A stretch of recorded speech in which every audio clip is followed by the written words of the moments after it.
ನಮಸ್ಕಾರ ಗೆಳೆಯರೆ, ಪಾಠಶಾಲೆ ಯೂಟ್ಯೂಬ್ ಚಾನಲ್ಗೆ ಸ್ವಾಗತ ಸುಸ್ವಾಗತ. ಈ ದಿನ ನಿಮ್ಮ ಶಿಮೂಲ್ ನೋಟಿಫಿಕೇಶನ್ ಬಗ್ಗೆ ನೋಡ್ತಾ ಹೋಗೋಣ.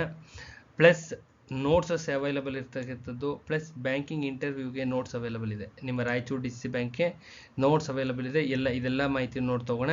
ಯಾರೆಲ್ಲ ಚಾನಲ್ ಸಬ್ಸ್ಕ್ರೈಬ್ ಮಾಡಿದರೆ ಸಬ್ಸ್ಕ್ರೈಬ್ ಮಾಡಿರಿ, ವಿಡಿಯೋನ ಮ್ಯಾಕ್ಸಿಮಮ್ ನಂಬರ್ ಪೀಪಲ್ ಶೇರ್ ಮಾಡಿರಿ ಅಂತ ಹೇಳ್ತಾ, ಇದೇ ವಿಡಿಯೋದ ಡಿಸ್ಕ್ರಿಪ್ಷನ್ ಬಾಕ್ಸಲ್ಲಿ ನಂಬರ್ ಆಫ್ ವಿಡಿಯೋಸ್ ಇದ್ದಾವೆ. ಎಲ್ಲ ವಿಡಿಯೋಸ್ನು ಚೆಕ್ ಮಾಡಿ ಯಾವ್ಯಾವ ಎಕ್ಸಾಮ್ಸಲ್ಲಿ ಎಷ್ಟು ಕ್ವಶನ್ಸ್ ಬಂದಿದ್ದಾವೆ ಅಂತ ಕ್ಲಿಯರ್ ಕಟ್ಟಾಗಿದೆ. ಸೊ ತದನಂತರದಲ್ಲಿ ನೋಟ್ಸ್ ಯಾರಿಗಾದರೂ ಶಿಮೂಲ್ಗೆ ಆ್ಯಂಡ್ ಗ್ರಾಹಕರ ಮಹಾಮಂಡಲಕ್ಕೆ, ಶಿಮೂಲ್ ಆ್ಯಂಡ್ ಗ್ರಾಹಕರ ಮಹಾಮಂಡಲಕ್ಕೆ ಯಾರಿಗೆ ನೋಟ್ಸ್ ಅವಶ್ಯಕತೆ ಇದ್ದರೆ ಈ ನಂಬರ್ಗೆ ಕಾಂಟ್ಯಾಕ್ಟ್ ಮಾಡಿ. ನಮ್ಮಲ್ಲಿ ಅವೈಲಬಲ್ ಇರ್ತಕ್ಕಂಥ notes cooperative, KMF, banking, 1959 act, 3000 question bank, Kannada and constitution, ಇದಿಷ್ಟು ನೋಟ್ಸು ಅವೈಲಬಲ್ ಇದೆ. ಪ್ರಿಂಟೆಡ್ ನೋಟ್ಸು, ಎಂಥ ನೋಟ್ಸ್ ಇದು? Printed notes. ಕನ್ನಡ ಮೀಡಿಯಮಲ್ಲಿದೆ ಪ್ರಿಂಟೆಡ್ ನೋಟ್ಸು. ಅರ್ಥ ಆಗುತ್ತಲ್ಲ. ನೆಕ್ಸ್ಟ್ ಇಂಗ್ಲೀಷ್ ನಮ್ಮಲ್ಲಿ ಎಷ್ಟು ಅವೈಲಬಲ್ ಇದೆ ಅದಷ್ಟು ಇಂಗ್ಲೀಷು ಆ್ಯಂಡ್ ಕರೆಂಟ್ ಅಫೇರ್ಸ್ನ ಫ್ರೀ ಆಫ್ ಕಾಸ್ಟ್ ನಮ್ಮ ಸ್ಟೂಡೆಂಟ್ಸ್ಗೆ ಮಾತ್ರ ಹಾಕ್ಕೊಡ್ತೀವಿ. ಅರ್ಥ ಆಗುತ್ತಲ್ಲ. ಇನ್ನು ರಾಯಚೂರು DCC ಬ್ಯಾಂಕ್ ಇಂಟರ್ವ್ಯೂಗೆ ನೋಟ್ಸ್ ಅವೈಲಬಲ್ ಇದೆ. ರಾಯಚೂರು DCC ಬ್ಯಾಂಕ್ ಇಂಟರ್ವ್ಯೂಗೆ ನೋಟ್ಸು ಅವೈಲಬಲ್ ಇದೆ. ಯಾರಿಗಾರ ಅವಶ್ಯಕತೆ ಇದ್ದರೆ ತಗೊಂಡು ಓದ್ಕೊಳ್ರಿ. ಇನ್ನು ಶಿಮೂಲ್ ಎಕ್ಸಾಮ್ ನೋಡ್ರಪ್ಪ, ದಯವಿಟ್ಟು ಅರ್ಥ ಮಾಡ್ಕೊಳ್ಳಿ. ಕಂಟಿನ್ಯೂಸ್ ಮೆಸೇಜ್ ನಾನು ತುಂಬ ತಾಳ್ಮೆಯಿಂದ ಹೇಳ್ತಾ ಇದ್ದೀನಿ, ತುಂಬ ತಾಳ್ಮೆಯಿಂದ ಅರ್ಥ ಮಾಡ್ಕೊಳ್ಳಿ ಕ್ಲಿಯರ್ ಆಗಿ. ನಿಮ್ಗೆ ಗೊತ್ತಾಗಿಲ್ಲ ಅನ್ನೋ ಉದ್ದೇಶಕ್ಕೆ ಹೇಳ್ತಾ ಇದ್ದೀನಿ. ಗೊತ್ತಾಗ್ತಾ ಇಲ್ಲ, ಸುಮಾರು ಜನ ಮೆಸೇಜಸ್ ಇನ್ನೂ ಮಾಡ್ತಿದ್ದೀರಾ, ಯಾವಾಗ ಮಾಡ್ತಾರೆ ಅಂತ. ಅರ್ಥ ಆಗುತ್ತಲ್ಲ. ಸಮಾಧಾನವಾಗಿರಿ. ಒಂದು ನೋಟಿಫಿಕೇಶನ್ ಅಂತ ಮಾಡ್ತಾರಲ್ವಾ, ಒಂದು ಅಧಿಸೂಚನೆ ಹೊಡಿಸಿದ್ಮೇಲೆ ಅಲ್ಲಿನ ರಿಕ್ರೂಟ್ಮೆಂಟ್ ಸೆಕ್ಷನ್ ಬರುತ್ತೆ. ಯಾವುದೇ ಡಿಪಾರ್ಟ್ಮೆಂಟ್ ಆಗಿರ್ಬೋದು, ಯಾವುದಾನ ಆಗಿರಲಿ, KPSC ಆಗಿರಲಿ, KE ಆಗಿರಲಿ, ಯಾವುದನ್ನ ಮಾಡ್ಕೊಳ್ಳಿ, ಅಲ್ಲೊಂದು ರಿಕ್ರೂಟ್ಮೆಂಟ್ ಸೆಕ್ಷನ್ ಅಂತ ಇರುತ್ತೆ. ಅರ್ಥ ಆಗ್ತಿದೆಯಲ್ಲ. ಆ ರಿಕ್ರೂಟ್ಮೆಂಟ್ ಸೆಕ್ಷನ್ ಅವರು ಪ್ರೋಸೆಸ್ ಆಗ್ತಾ ಇರುತ್ತೆ. ಒಳಗಡೆ ಪ್ರೋಸೆಸ್ ಆಗ್ತಾ ಇರುತ್ತೆ. ಬೋರ್ಡ್ ಮೀಟಿಂಗ್ಸ್ ಅಂತ ಮಾಡ್ತಾರೆ. ಏನು ಮಾಡ್ತಾರೆ? ಬೋರ್ಡ್ ಮೀಟಿಂಗ್ಸಲ್ಲಿ ಇಡ್ತಾರೆ. ಬೋರ್ಡ್ ಮೀಟಿಂಗ್ಸ್ ಪ್ರತಿಯೊಂದು ಬೋರ್ಡ್ ಅಪ್ರೂವಲ್ ಆಗಲೇಬೇಕು. ಪ್ರತಿಯೊಂದು ಬೋರ್ಡ್ಸ್ ಎಲ್ಲೆಲ್ಲಿ ಇರ್ತವೆ ಅಲ್ಲಿ ಬೋರ್ಡ್ ಅಪ್ರೂವಲ್ ಆಗಲೇಬೇಕು. ಅರ್ಥ ಆಗುತ್ತಲ್ಲ. ಬೋರ್ಡ್ ಮೀಟಿಂಗಲ್ಲಿ ಇರ್ತಾರೆ. ಇಂಥ ಡೇಟು, ಇಂಥ ಎಕ್ಸಾಮಿನೇಷನ್, ಈ ಥರ ಎಕ್ಸಾಮಿನೇಷನ್ ರಿಕ್ರೂಟ್ಮೆಂಟ್ ಕಾಲ್ ಮಾಡಿದ್ದೀವಿ, ಇಷ್ಟು ವೇಕೆನ್ಸಿಗೆ ಇಂಥ ಡೇಟ್ ಎಕ್ಸಾಮಿನೇಷನ್ ಫಿಕ್ಸ್ ಮಾಡಿ ಅಲ್ಲಿಂದ ಆರ್ಡರ್ಸ್ ತೊಗೊತಾರೆ. ಆರ್ಡರ್ಸ್ ತೊಗೊಂಡ ನಂತರ ಅದನ್ನು ನಿಮ್ಮ ವೆಬ್ಸೈಟ್ಗೆ ಹಾಕ್ತಾರೆ. ಇದು ಪ್ರೊಸೀಜರ್ ಇರುತ್ತೆ. ಅರ್ಥ ಆಗುತ್ತಲ್ಲ. ಈ ಪ್ರೊಸೀಜರ್ನ ಒಂದು ಸತಿ ನೋಟಿಫಿಕೇಶನ್ ಕಾಲ್ ಮಾಡಿದ್ಮೇಲೆ ಎಕ್ಸಾಮಿನೇಷನ್ ಮಾಡೋದು ಅವ್ರ ಜವಾಬ್ದಾರಿ. ಅರ್ಥ ಆಗುತ್ತಲ್ಲ. ಅದು ಅವ್ರ ಜವಾಬ್ದಾರಿ. ಅಚ್ಚುಕಟ್ಟಾಗಿ ಮಾಡಿಕೊಡ್ತಾರೆ. ಈ ರಾಯಚೂರು DCC ಬ್ಯಾಂಕ್ ಕಾಲ್ ಮಾಡಿದ್ರಲ್ಲೇ ನಮ್ಮ ಪ್ರೋಸೆಸ್ಸೇ ಮುಗಿತಾ ಬಂತು. ಇಂಟರ್ವ್ಯೂ ಆದರೆ ಮುಗಿದೋಯ್ತು, ಆರ್ಡರ್ ಕಾಪಿ ಕೊಟ್ಟು ಕಳಿಸ್ತಾರೆ. ಇದು ಅಷ್ಟೇ. ಇದು ಸಿಮಿಲರ್ ಪ್ರೋಸೆಸ್, ಸಿಮಿಲರ್ ಇರುತ್ತೆ, ಇನ್ನೇನಿಲ್ಲ. ಅದು ಕೋಆಪರೇಟಿವ್ ಅಂಡರೇ, ಇದು ಕೋಆಪರೇಟಿವ್ ಅಂಡರೇ. ನಿಮ್ಮ ಗ್ರಾಹಕರ ಮಹಾಮಂಡಲನೂ ಇದೇ ಪ್ರೋಸೆಸ್, ಎಲ್ಲನೂ ಇದೇ ಪ್ರೋಸೆಸ್. ಬೋರ್ಡ್ಸ್ ಆ್ಯಂಡ್ ಕಾರ್ಪೊರೇಷನ್ಸ್ ಇದೇ ಪ್ರೋಸೆಸ್ಸು. ಒಂದು 5 ಡೇ ಅನೌನ್ಸ್ ಮಾಡ್ತಾರೆ. ವೆರಿ ಶಾರ್ಟ್ಲಿ ಎಕ್ಸಾಮ್ಸ್ ಇರುತ್ತೆ. ಮೇ ಬಿ 1 ಮಂತ್ ಗ್ಯಾಪ್ ಆಗ್ಬೋದು. ಮೇ ಬಿ ಅನ್ನೋ ಒಂದು ಅಂದಾಜು ಮೇಲೆ ಹೇಳಿದರೆ ಇನ್ನೂ 1 ಮಂತ್ ಟೈಮ್ ಇರ್ಬೋದು. Because of exams, various exams, SLCU, PUCU, various exams ಇರೋ ಕಾರಣದಿಂದಾಗಿ ಕಾಲೇಜ್ ಅವೈಲಬಿಲಿಟಿ ಎಲ್ಲ ನೋಡ್ಕೊಂಡು ಮಾಡ್ತಾರೆ. ಕಾಲೇಜಿನ ಅವೈಲಬಿಲಿಟಿ ಪ್ರತಿಯೊಂದು ನೋಡಿಕೊಂಡು ಮಾಡ್ತಾರೆ. ನಿಮಗೆ ಅದು ಸಂಬಂಧಪಡದೇ ಇರತಕ್ಕಂಥ ವಿಚಾರ. ವೆಬ್ಸೈಟಲ್ಲಿ ಏನೇ ಇದ್ರೂ ಅನೌನ್ಸ್ ಮಾಡ್ತಾರೆ. ಅದು ಏನೇ ಇದ್ರೂ ಇಂಥ ಡೇಟಲ್ಲಿ ಎಕ್ಸಾಮಿನೇಷನ್ ಇರುತ್ತೆ ಅಂತ ಕ್ಲಿಯರಾಗಿ ಅನೌನ್ಸ್ ಮಾಡಿಕೊಡ್ತಾರೆ. ಹೋಗಿ ಎಕ್ಸಾಮ್ ಅಟೆಂಡ್ ಮಾಡ್ಕೊಂಡು ಬನ್ನಿ. ನೀವು ಓದ್ತಾ ಇರ್ತಕ್ಕಂಥ syllabus KPSC syllabus, KA syllabus similar ಇದೆ. ಕನ್ನಡ ಇಲ್ವಾ? ಕನ್ನಡ ಎಲ್ಲದಕ್ಕೂ ಆಗುತ್ತೆ. ಕಾನ್ಸ್ಟಿಟ್ಯೂಷನ್ ಎಲ್ಲದಕ್ಕೂ ಆಗುತ್ತೆ. ನಿಮ್ಮ ಕೋಆಪರೇಟಿವ್ ಓದಬೇಕು. ಇವತ್ತಿನ ಸಿಲೆಬಸ್ಸಲ್ಲಿ ಕೋಆಪರೇಟಿವ್ ಓದಲೇಬೇಕು. ಅರ್ಥ ಆಗುತ್ತಲ್ಲ. ಅಂದರೆ ನಿಮ್ಮಷ್ಟು ಡೆಪ್ತ್ ಇಲ್ಲ, ಅಲ್ಲಿ ಕಡಿಮೆ ಇರುತ್ತೆ. ಕನ್ನಡ ಇಷ್ಟೇ ಡೆಪ್ತಲ್ಲಿ ಓದಬೇಕು, ಕಾನ್ಸ್ಟಿಟ್ಯೂಷನು ಅಷ್ಟೇ ಡೆಪ್ತಲ್ಲಿ ಓದಬೇಕು. ಇಂಗ್ಲೀಷ್ ಇಲ್ವಾ? ಓದಲೇಬೇಕು. GK ಇಲ್ವಾ? ಓದಲೇಬೇಕು. ಮತ್ತು ಇದೆಲ್ಲ ಸಿಮಿಲರ್ ಸಿಲೆಬಸ್ಸೇ ಓದ್ತೀರಿ. ಬೇರೆ ಇನ್ಯಾವುದು ಓದ್ತಿಲ್ಲ. ಅಡಿಷ್ನಲ್ ಆಗಿ unknown syllabus, some strange syllabus ಯಾರೂ ಓದ್ತಿಲ್ಲ. ಎಲ್ಲ ಇದೇ ಸಿಲೆಬಸ್ ಇರೋದ್ರಿಂದ ದಯವಿಟ್ಟು ಸಮಾಧಾನವಾಗಿ ಆರಾಮಾಗಿ ಕೂಲಾಗಿ ಕೂತ್ಕೊಂಡು ಓದ್ರಿ. ಈ ಎಕ್ಸಾಮ್ಸ್ಗೂ ಆಗುತ್ತೆ. ನಿಮ್ಮ KPSC ಕಾಲ್ ಮಾಡಿದ್ರೆ ಇದೇ ಸಿಲೆಬಸ್ಸೇ ಓದಬೇಕು. ಇನ್ನೂ ಎಕ್ಸ್ಟೆಂಡೆಡ್ ವರ್ಷನ್ ಇರುತ್ತೆ. ಯಾವುದು? KPSC. KA same process. ಇನ್ನೂ ಎಕ್ಸ್ಟೆಂಡೆಡ್ ವರ್ಷನ್ ಇರುತ್ತೆ. ಸಿಮಿಲರ್ ಸಿಲೆಬಸ್ ಪ್ಲಸ್ ಇನ್ನೂ ಒಂದಷ್ಟು ಸಿಲೆಬಸ್ನ ಆ್ಯಡ್ ಮಾಡಿದ್ದಾರೆ. ಈ ಸಿಲೆಬಸ್ ಕವರಪ್ ಆಗುತ್ತಲ್ಲ. ಸಿಂಪಲ್ ಆಗಿರೋ ವಿಚಾರ, ತುಂಬ ಸಿಂಪಲ್ ಆಗಿರೋವಂಥ ವಿಚಾರ. ಅರ್ಥ ಆಗುತ್ತಲ್ಲ. ಕೂತ್ಕೊಂಡು ಅಚ್ಚುಕಟ್ಟಾಗಿ ಓದ್ಕೊಳ್ರಿ. ಅಚ್ಚುಕಟ್ಟಾಗಿ ಒಂದು ನೋಟ್ಸ್ ಮಾಡಿ ಇಟ್ಕೊಳ್ರಿ. ಗೊತ್ತಾಗಿಲ್ಲ ಅಂದರೆ ನಮ್ಮಲ್ಲಿ ಅವೈಲಬಲ್ ಇದೆ, ತಗೊಂಡು ಓದಾಕ್ರಿ. ತಗೊಂಡು ಅಚ್ಚುಕಟ್ಟಾಗಿ ಬಾಯಟ್ ಮಾಡಾಕ್ರಿ. ರೆಕಾರ್ಡೆಡ್ ಕ್ಲಾಸಸ್ ಇದ್ದಾವೆ. ಯಾರಿಗಾರ ಅವಶ್ಯಕತೆ ಇದ್ದರೆ ತೊಗೊಂಡ್ರಿ. ಅರ್ಥ ಆಗುತ್ತಲ್ಲ.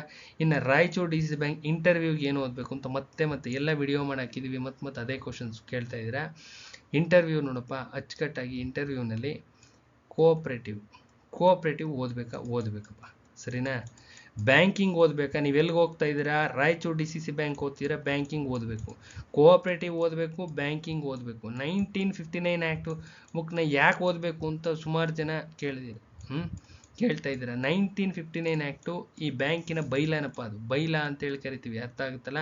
1959 ಆ್ಯಕ್ಟಲ್ಲಿ ಸಂಪೂರ್ಣವಾದಂಥ ಯಾವ ಥರ ನಡೆಸಬೇಕು ಒಂದು ಕೋಆಪ್ರೇಟಿವ್ ಇದನ್ನ ಅಂತ ನೀಟಾಗಿ ಮೆನ್ಷನ್ ಮಾಡಿದ್ದಾರೆ. ಪ್ರಕರಣಗಳು ಅಂತ ಬರ್ತಾವಲ್ಲ, ಪ್ರಕರಣಗಳು ಬರೋದು ಇದೇ ಸೆಕ್ಷನಲ್ಲೇನೆ. ನಿಮ್ಮ ಪ್ರಕರಣಗಳನ್ನ ಎಕ್ಸಾಮಿನೇಷನ್ ಕ್ವಶನ್ ಪೇಪರ್ ನೋಡಿದಿರಲ್ಲ, ಮಿನಿಮಮ್ 10 ಮಾರ್ಕ್ಸ್ ಬರುತ್ತೆ.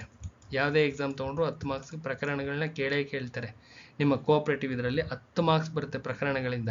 ಆ ಪ್ರಕರಣಗಳು ಬರೋದು 1959 ಆ್ಯಕ್ಟ್. ಸೊ ದಟ್ ಇದನ್ನ ನೀವು ಓದಲೇಬೇಕು. Cooperative, banking, 1959 ಆ್ಯಕ್ಟ್ನ ಓದಲೇಬೇಕು. ಈ ಮೂರನ್ನು ಓದ್ಕೊಂಡ್ರೆ ಒಂದು ಹಂತಕ್ಕೆ ಬರ್ತೀರಾ. ಇದಾದ ನಂತರ ಸ್ಟ್ಯಾಟಿಕ್ GK ಓದಿ. ಇಷ್ಟು ನೋಟ್ಸ್ ಅವೈಲಬಲ್ ಇದೆ. ಇಂಟರ್ವ್ಯೂಗೆ ಇಷ್ಟು ನೋಟ್ಸು, ಅದ್ಭುತವಾದಂಥ ನೋಟ್ಸ್ ಅವೈಲಬಲ್ ಇದೆ. 3000 ಕ್ವಶನ್ ಬ್ಯಾಂಕು ಇದೆ. ಇದೇ ಟಾಪಿಕ್ಸ್ ಸಂಬಂಧಪಟ್ಟಂಥ 3000 ಕ್ವಶನ್ ಬ್ಯಾಂಕು ಇದೆ. ಯಾರಿಗಾರ ಅವಶ್ಯಕತೆ ಇದ್ದರೆ ತಗೊಂಡು ಓದಿ. ಇನ್ನು ಇದ್ರ ಜೊತೆಗೆ ಸ್ಟ್ಯಾಟಿಕ್ GK ಓದಬೇಕು. ಸ್ಟ್ಯಾಟಿಕ್ GK ದಯವಿಟ್ಟು ಕೂತ್ಕೊಂಡು ಓದಿ. Static GK ಓದಲೇಬೇಕು. ಗೊತ್ತಾಗಿಲ್ಲ ಅಂದರೆ ರೆಕಾರ್ಡೆಡ್ ಕ್ಲಾಸಸ್ ಅವೈಲಬಲ್ ಇದೆ, ತಗೊಂಡು ಯೂಸ್ ಮಾಡ್ಕೊಳ್ಳಿ. ಅದ್ಭುತವಾಗಿದೆ, ಪಕ್ಕ 100% ವರ್ಕೌಟ್ ಆಗುತ್ತೆ. ಪ್ಲಸ್ ಇದ್ರ ಜೊತೆಯಲ್ಲಿ ಡಿಗ್ರಿನಲ್ಲಿ ಏನು ಸಬ್ಜೆಕ್ಟ್ ಓದಿರ್ತೀರಾ ಆ ಡಿಗ್ರಿ ಸಬ್ಜೆಕ್ಟ್ಸ್ನ ಓದಬೇಕು. ಅರ್ಥ ಆಗುತ್ತಲ್ಲ, ಡಿಗ್ರಿ ಸಬ್ಜೆಕ್ಟ್ಸ್ನ ಓದಬೇಕು. ಕ್ಲಿಯರಾಗಿ ಹೇಳ್ತಾ ಇದ್ದೀನಿ. ಡಿಗ್ರಿನಲ್ಲಿ ಯಾವ ಸಬ್ಜೆಕ್ಟ್ ಓದಿರ್ತೀರಿ, ಯಾವ್ದಾದ್ರು ಓದಿರ್ಬೋದಪ್ಪ, ನಿಮ್ಮ ಅನುಕೂಲ. ಹಿಸ್ಟ್ರಿ ಓದಿದ್ರೆ ಹಿಸ್ಟ್ರಿ ಬೇಸಿಕ್ಸ್ ಗೊತ್ತಿರಬೇಕು, ಬೇಸಿಕ್ಸು. ಜಿಯೋಗ್ರಫಿ ಓದಿದ್ರೆ ಜಿಯೋಗ್ರಫಿ ಬೇಸಿಕ್ಸು, ಏನು ಬೇಕಾದ್ರೂ ಓದಿರ್ಬೋದು. ಕೆಮಿಸ್ಟ್ರಿ ಓದಿದ್ರೆ ಕೆಮಿಸ್ಟ್ರಿ ಬೇಸಿಕ್ಸ್ ಗೊತ್ತಿರಬೇಕು. ಕೇಳ್ತಾರೆ ಇಷ್ಟೇ. ಇಂಟರ್ವ್ಯೂಗೆ ರೆಡಿ ಆಗಬೇಕಾಗಿರೋದು ಇಷ್ಟೇ. ಇಂಟರ್ವ್ಯೂ ಥರದಲ್ಲಿ ಫೇಸ್ ಮಾಡಿಕೊಂಡು ಒಳಗಡೆ ಹೊರಟೋಗಿ. ಇಷ್ಟೇ ಪ್ರೊಸೀಜರ್, ಇನ್ನೇನಿಲ್ಲ. ಸಿಂಪಲ್ ಆಗಿದೆ. ಇನ್ನೂ ಒಂದ್ಸತಿ ಹೇಳಿದ್ದೀನಿ, ಹೇಳಿದ್ದೀನಿ. ತುಂಬ ಮೆಸೇಜಸ್ ಬಂದಿದ್ದು, ಅಚ್ಚುಕಟ್ಟಾಗಿ ಹೇಳಿದ್ದೀನಿ. ಅರ್ಥ ಆಗುತ್ತಲ್ಲ. ಗೊತ್ತಾಗಿಲ್ಲ ಅಂದರೆ ಇಂಟರ್ವ್ಯೂಗೆ ಸಂಬಂಧಪಟ್ಟಂಥ ಸಂಪೂರ್ಣವಾದಂಥ ನೋಟ್ಸು ಅವೈಲಬಲ್ ಇದೆ. ಅಚ್ಚುಕಟ್ಟಾಗಿ ತೊಗೊಂಡು ಓದಾಕಿ, ನೀಟಾಗಿ ಓದಿ ಕೂತ್ಕೊಂಡು. ಇನ್ನೂ ಟೈಮ್ ಇದೆ, ನೀಟಾಗಿ ಅಚ್ಚುಕಟ್ಟಾಗಿ ಕೂತ್ಕೊಂಡು ಓದಿ. ಅರ್ಥ ಆಗುತ್ತಲ್ಲ. ಶಿಮೂಲ್ಗೆ ಇನ್ನೂ ಟೈಮ್ ಇದೆಯಪ್ಪ. ಶಿಮೂಲ್ ಯಾರ್ಯಾರು ಬರೀತಾ ಇದ್ದೀರಾ, ದಯವಿಟ್ಟು ಯಾರು ಬಿಡಬೇಡಿ. ಯಾವುದೇ ಕಾರಣದಿಂದ ಬಿಡಬೇಡಿ. ಇನ್ಯಾವುದೋ ಕಾಲ ಆಗುತ್ತೆ, ಇನ್ಯಾವುದೋ ಮತ್ತೊಂದು ಇನ್ಯಾವುದ್ಯಾವುದೋ ಆಯ್ತೀನಿ. ನಾನು PSI ಆಗಬೇಕು, ಎಷ್ಟೋ ವರ್ಷದಿಂದ ನಾನು PC ಆಗಬೇಕು, ನಾನು ಇನ್ಯಾವುದೋ FDA ಆಗಬೇಕು. ನೋ, ಇವತ್ತಿನ ಪರಿಸ್ಥಿತಿ ಹಿಂಗಿಲ್ಲ. ಇವತ್ತಿನ ಕಾಲಘಟ್ಟದಲ್ಲಿ ಪರಿಸ್ಥಿತಿ ಹಿಂಗಿಲ್ಲ. ಬಿಕಾಸ್ ನೋಟಿಫಿಕೇಶನ್ಗಳೇ ಕಾಣಿಸ್ತಿಲ್ಲ. ಹಿಂದೆ ಇಲ್ಲ ಅಂತ ನಾನು ಹೇಳ್ತಿಲ್ಲ, ಹಿಂದೆ ಇತ್ತು. ಇಂಥದ್ದೇ ಓದಬೇಕು ಅಂತೇಳಿ, ಇಂಥದ್ದೇ ಕೆಲಸ ಬೇಕು ಅಂತ ಮಾಡ್ಕೊಂಡು ಹೋಗೋಷ್ಟು ಫ್ರೀಕ್ವೆಂಟಾಗಿ ನೋಟಿಫಿಕೇಶನ್ಸು ಕಾಲ್ ಆಗ್ತಾ ಇದ್ದು, ಆರಾಮ್ಸೆ ಇತ್ತು. ಅಚ್ಚುಕಟ್ಟಾದಂಥ ವ್ಯವಸ್ಥೆ ಇತ್ತು. ಆರಾಮ್ಸೆ KPSCಲೇ ಸೆಲೆಕ್ಷನ್ ಆಗಿ ಹೋಗ್ಬೋದಾಗಿತ್ತು. ಇವತ್ತಿನ ಪರಿಸ್ಥಿತಿ ಕ್ರಿಟಿಕಲ್ ಇದೆ. ನೋಟಿಫಿಕೇಶನ್ಗಳೇ ಕಾಣಿಸ್ತಾ ಇಲ್ಲ. ಸೊ ಅದಕ್ಕೋಸ್ಕರ ಯಾವುದಿದೆ ಕಣ್ಣೆದುರುಗಡೆ ಯಾವುದಾದ್ರು ಇರ್ಬೋದು. ಅದು ಸೆಂಟ್ರಲ್ ಗೌರ್ಮೆಂಟ್ ಯಾರು ಓದ್ತಾ ಇದ್ದಾರೆ ಅದನ್ನೇ ಓದ್ರಿ. ಪೋಸ್ಟಲ್ ಡಿಪಾರ್ಟ್ಮೆಂಟ್ಗೆ ಯಾರು ಓದ್ತಾ ಇದ್ರೆ ದಯವಿಟ್ಟು ಓದ್ಕೊಳ್ಳಿ. ಅರ್ಥ ಆಗ್ತಿದೆಯಲ್ಲ. ಬ್ಯಾಂಕಿಂಗ್ ಸೆಕ್ಟರ್ ಸೆಂಟ್ರಲ್ ಬಗ್ಗೆ ಮಾತಾಡ್ತಾ ಇದ್ದೀನಿ. ಯಾವ್ದಾರು ಓದ್ತಾ ಇದ್ರೆ ದಯವಿಟ್ಟು ಓದಿ. ಕ್ಲಿಯರಾಗಿ ಹೇಳ್ತಾ ಇದ್ದೀನಿ, ದಯವಿಟ್ಟು ಓದಿ. ಸೆಂಟ್ರಲ್ ಎಕ್ಸಾಮ್ ಸಂಬಂಧಪಟ್ಟಂಥ ಯಾರಾದರೂ ಪ್ರಿಪ್ರೇಷನ್ ಇದ್ದರೆ ದಯವಿಟ್ಟು ಯಾರೂ ನಿಲ್ಲಿಸಬೇಡಿ. ಯಾವುದೇ ಕಾರಣದಿಂದ ನಿಲ್ಲಿಸಬೇಡಿ. ತುಂಬ ಚೆನ್ನಾಗಿದ್ದಾವೆ ಪೋಸ್ಟಿಂಗ್ಸು. ಪೋಸ್ಟಲ್ಗಾಗುತ್ತೆ, ಪೋಸ್ಟಲ್ ಡಿಪಾರ್ಟ್ಮೆಂಟ್ಗಾಗುತ್ತೆ, ರೈಲ್ವೇಸ್ಗಾಗುತ್ತೆ, ಆಮೇಲೆ ನಿಮ್ಮ ಬ್ಯಾಂಕಿಂಗ್ ಆಗುತ್ತೆ, ಸೆಂಟ್ರಲ್ ಬ್ಯಾಂಕಿಂಗ್ ಆಗುತ್ತೆ, SSCಗಾಗುತ್ತೆ. ಎಲ್ಲಾದರೂ ಒಂದು ಕಡೆ ಸೆಲೆಕ್ಷನ್ ಆಗ್ತೀರಾ. ಹೈಯೆಸ್ಟ್ ಸ್ಯಾಲ್ರಿ ಇದೆ. ನೆಮ್ಮದಿಯಾಗಿ ಇದು ಮಾಡ್ಕೊಳ್ಳಿ. ಇಲ್ಲ ನಮಗೆ KPSC KA ಬೇಕು ಅಂದರೆ ಮಾಡ್ಕೊಳ್ಳಿ. ಕಾಲ್ ಆಗ್ತವೆ 100% ಕಾಲ್ ಆಗ್ತವೆ. ಪೇಪರ್ ಲೆವೆಲ್ ತುಂಬ ಟಫ್ ಇದೆ. ಇವತ್ತಿನ ಲೆವೆಲ್ಲು ತುಂಬ ಅಂದರೆ ತುಂಬ ಕಾಂಪ್ಲಿಕೇಶನ್ಸ್ ಮಾಡಿದ್ದಾರೆ. ಎಕ್ಸಾಮಿನೇಷನ್ಸ್ ಲೆವೆಲ್ಲು ತುಂಬ ಕಾಂಪ್ಲಿಕೇಶನ್ಸ್ ಇದೆ. ಸೆಲೆಕ್ಷನ್ ಆಗಿ ಬರೋದು ಅಷ್ಟು ಸುಲಭ ಇಲ್ಲ. ಯಾರ್ಯಾರು ಗೌರ್ಮೆಂಟ್ ಕೆಲಸ ಬೇಕೇ ಬೇಕು, KPSC KA ನಮ್ಮ ಕೈಲಿ ಹ್ಯಾಂಡಿಂಗ್ ಆಗ್ತಾನೆ ಇಲ್ಲ ಅಂದರೆ ದಯವಿಟ್ಟು DCC ಬ್ಯಾಂಕ್ ಆ್ಯಂಡ್ KMF ಕಾಲ್ ಮಾಡ್ತಾರೆ. ವೆರಿ ಶಾರ್ಟ್ಲಿ ಎಲ್ಲ DCC ಬ್ಯಾಂಕ್ಸು ಕಾಲ್ ಆಗ್ತವೆ. ಆಲ್ಮೋಸ್ಟ್ ನಮ್ಮದು ಅಂದ್ಬಿಡ್ರಿ. ಯಾವ್ದು ಕಾಲ್ ಆಯ್ತದೋ ಅದು ಬರೀರಿ. ಎಲ್ಲ ಆಲ್ಮೋಸ್ಟ್ ಕಾಲ್ ಆಗ್ತವೆ. ಇನ್ನು ನಿಮ್ಮ KMF ಅಷ್ಟೇ ಯಾವ್ಯಾವ ಇದಾವೆ ಎಲ್ಲ KMFs ಎಂಟೈರ್ ಕರ್ನಾಟಕ ಕಾಲ್ ಆಗ್ತವೆ. ಒಂದೊಂದೇ ಆಗ್ತಾ ಬರ್ತವೆ. ಎಲ್ಲೆಲ್ಲಿ ವೇಕೆನ್ಸಿ ಇರ್ತವೋ ಅಲ್ಲಿ ಆಗ್ತವೆ. ಅರ್ಥ ಆಗುತ್ತಲ್ಲ. ಅಚ್ಚುಕಟ್ಟಾಗಿ ಕೂತ್ಕೊಂಡು ತುಂಬ ಅಚ್ಚುಕಟ್ಟಾಗಿ ನೀಟ್ ವರ್ಕ್ ಮಾಡಿ. ನೀಟಾಗಿ ಒಂದು ನೋಟ್ಸ್ ಮಾಡಿ ಇಟ್ಕೊಳ್ಳಿ. ಸಪೋಸ್ ಯಾರಿಗಾರು ನೋಟ್ಸ್ ಅವೈಲಬಿಲಿಟಿ ಬೇಕಿದ್ರೆ ಕಾಂಟ್ಯಾಕ್ಟ್ ಮಾಡಿ. ನಿಮ್ಮ KPSC KEAಗೆ ಅದ್ಭುತವಾದಂಥ ಒಂದು ನೋಟ್ಸ್ ಯಾವುದೋ ಒಂದು ರೆಡಿ ಮಾಡಿದ್ದೀವಿ. ಅದ್ಭುತವಾದಂಥ ನೋಟ್ಸು, ಅದ್ಭುತ ಅಂದರೆ ಅದ್ಭುತ ಆ ಥರ ರೆಡಿ ಮಾಡಿದ್ದೀವಿ. ವೆರಿ ಶಾರ್ಟ್ಲಿ ಅನೌನ್ಸ್ ಮಾಡ್ತೀವಿ. ಯಾರಿಗಾರ ಅವಶ್ಯಕತೆ ಇದ್ದರೆ ತಗೊಂಡು ಓದ್ಕೊಡ್ರಿ. ನಿಮ್ಮ ಜಿ ಎಸ್ಸು 100 ಮಾರ್ಕ್ಸ್ ಇರುತ್ತೆ. 100ಕ್ಕೆ 70 ಕ್ವಶನ್ಸು ಅದೇ ಬುಕ್ಕಿಂದನೇ ಬರ್ತವೆ. ಆ ರೀತಿ ರೆಡಿ ಮಾಡಿದ್ದೀವಿ.